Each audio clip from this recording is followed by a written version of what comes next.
Jadi baik, selamat malam untuk Bapak dosen.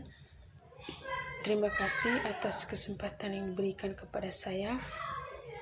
Pertama-tama, patutlah kita panjatkan kehadirat Tuhan Yang Maha Esa atas segala berkat perlindungannya, sehingga sampai saat ini kita masih dalam keadaan yang sehat.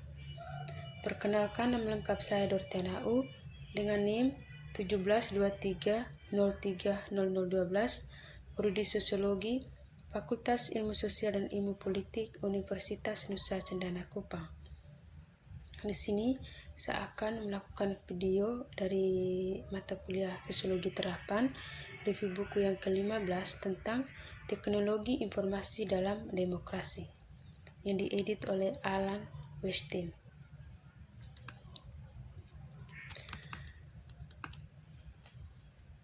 Pemerintahan kota adalah bisnis yang sangat besar.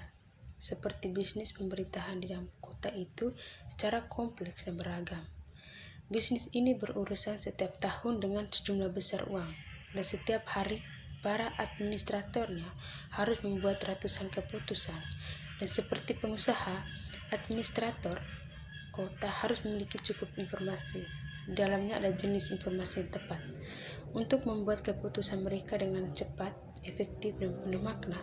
Meskipun benar bahwa sebuah kota tidak berurusan dengan dominan dalam mata uang, serta kerugian itu juga berurusan dengan sesuatu yang sama pentingnya, dan kepekaan, kesehatan, dan kesejahteraan rakyatnya. Kebutuhan akan data untuk fakta dan angka dan analisis di kota Detroit tidak terasa lebih serius daripada program pembaharuan kota. Dalam dekade terakhir, Detroit telah menghabiskan atau berkomitmen lebih dari 200 juta dolar dalam pekerjaan pembaruan dan proyek-proyek serta program-program yang untuknya dibelanjakan telah mempengaruhi kehidupan lebih dari 4 juta orang dalam beberapa dekade yang menantang. Informasi tentang mobilitas, pendapatan, pekerjaan, kesehatan, perumahan bawah standar, struktur yang tingkat kejahatan, dan masih banyak lagi yang harus dikumpulkan terus-menerus selama bertahun-tahun, dan harus dikembangkan untuk memilih, menganalisis, dan menyimpan data untuk memperoleh informasi yang tepat di setiap masalah atau penelitian yang diberikan. Masalah pengumpulan data dan pemrosesan bukanlah hal baru bagi Detroit selama beberapa tahun terakhir.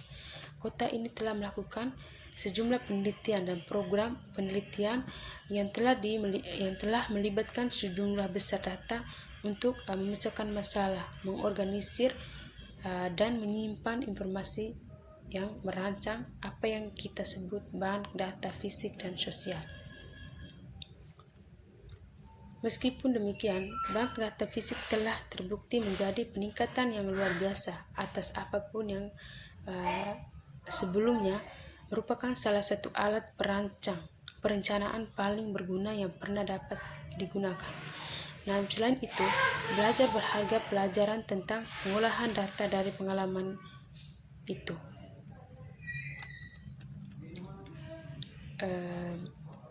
Ketika memutuskan untuk memperluas pendekatan DLP di dalam perencanaan kota di ranah data sosial, dapat memanggil profesional di lapangan dan menyewa perusahaan Touche, Rose Valley, dan Smart dalam tahap desain awal dari bank data sosial. Data sosial bank adalah yang dirancang untuk menyatukan berbagai statistik sosial yang dikumpulkan setiap bulan dari sejumlah organisasi pelayanan publik dan swasta.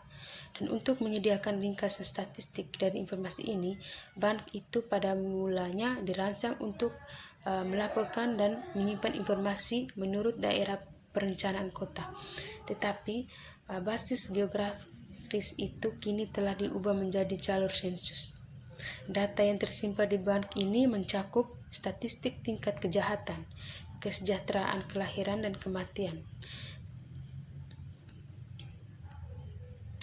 Bahwa baru-baru ini pelarangan atas signifikan bagi berbagai departemen kota yang terlibat dalam penulisan aplikasi detail untuk pemberian dana di bawah demonstrasi baru pada tahun 1966. Di sini juga telah mendapatkan banyak informasi dari bank data sosial tersebut.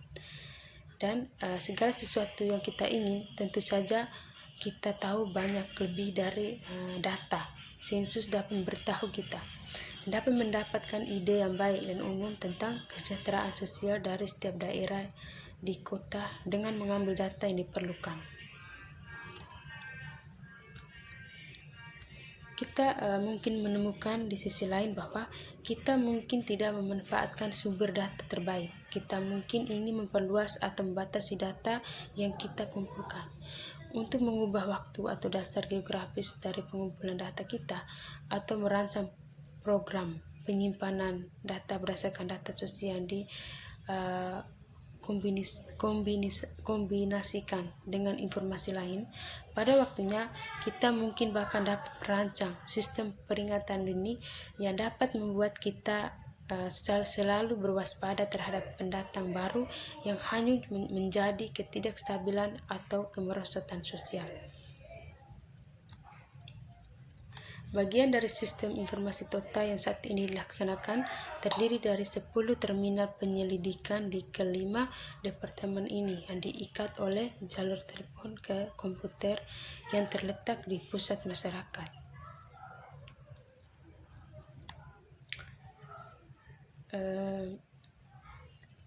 Bagian departemen lainnya adanya pusat kesehatan dan departemen percobaan.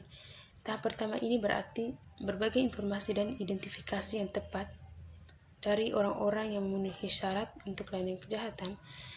Terminal penyelidikan, terminal pencarian adalah alat elektromekanis yang mungkin terletak cukup jauh dari komputer yang dioperasikan, namun dapat menyediakan sarana untuk memperoleh informasi berkas kunci operator terminal dalam permintaan ke komputer melalui telepon biasa. Informasi yang tersedia, adanya sistem informasi tersedia setelah mencari data sebagai berikut. Yang pertama, informasi identifikasi pribadi, nama, tanggal lahir, dan keadaan normal jaminan sosial. Nama kasus informasi. Yang ketiga, informasi kasus kesejahteraan semua orang dalam kasus nama, nomor, distrik, dan unit anggaran keluarga tutup tanggal. Bagaimana informasi digunakan?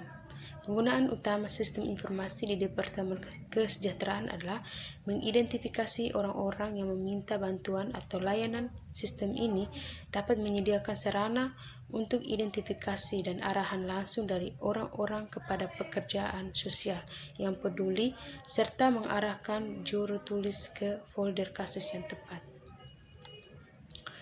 Pekerjaan sosial di masa depan akan menggunakan terminal penyelidikan untuk menentukan apakah seseorang dikenal oleh departemen atau lembaga daerah lainnya, dan untuk mengambil informasi yang dipegang oleh departemen lain.